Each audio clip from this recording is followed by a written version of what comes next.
Wednesday vlog தான். Edit பண்ண கொஞ்சம் டைம் ஆகிடுச்சு. கல்யாணத்துக்கு முன்னாடி எங்கள் அம்மா என்கிட்ட வந்து இட்லிக்கு சட்னி வேணுமா சாம்பார் வேணுமான்னு கேட்பாங்க. சட்னி தான் வேணும்னு சொல்வேன்.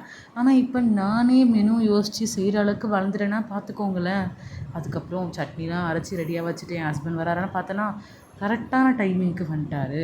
வந்த உடனே அவரோட ஹெல்மெட்டு, அதுக்கப்புறம் அவர் தலையில் போடுற மாஸ்க்கு, டேகு, வண்டி சாவி, வாட்ச் எல்லாத்தையுமே கழட்டி கொடுத்தாரு. ஏன்னா மார்னிங் நான் தான் அதை எடுத்து கொடுக்கணும். அதுக்கப்புறமா இவரோட ஃப்ரெண்டு ஒரு அண்ணா வந்து காஞ்சிபுரம் இட்லி பிரசாதமாக கொடுத்தாரு. அதையும் சாப்பிட்டு என்ஜாய் பண்ணிட்டோம். அதுக்கப்புறம் தோசை வேணுமா இட்லி வேணுமான்னு கேட்டேன். தோசை தான் வேணும்னு சொன்னார். ஆயில் அப்ளை பண்ணிவிட்டு தோசை கல்லுக்கும் ஒலிக்காமல் தோசை மாவுக்கும் ஒலிக்காமல் அழகாக ஒரு தோசை ஊற்றி அதில் லைட்டாக ஆயில் போட்டு முறுமுறுன்னு எடுத்துகிட்டு வந்து கொடுத்து அதில் நான் எப்பயுமே என்ன பண்ணுவேன்னா சட்னி சாம்பார் ஊற்றி நல்லா சாப்பிடுவேன். அதுக்கப்புறம் எனக்கு சிவராத்திரின்றதால ஒரு சின்ன அவுட்ஃபிட் போட்டுட்டு கோயிலுக்கு கிளம்பியாச்சு.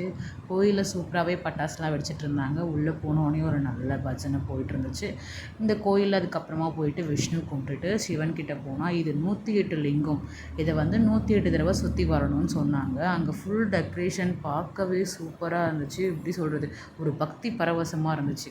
அதுக்கப்புறம் நானும் இவர் கூட சேர்ந்து 108 சுற்றி வந்தாச்சு. அதுக்கப்புறம் அண்ணாமலையாரை ரெடி பண்ணியிருந்தாங்க.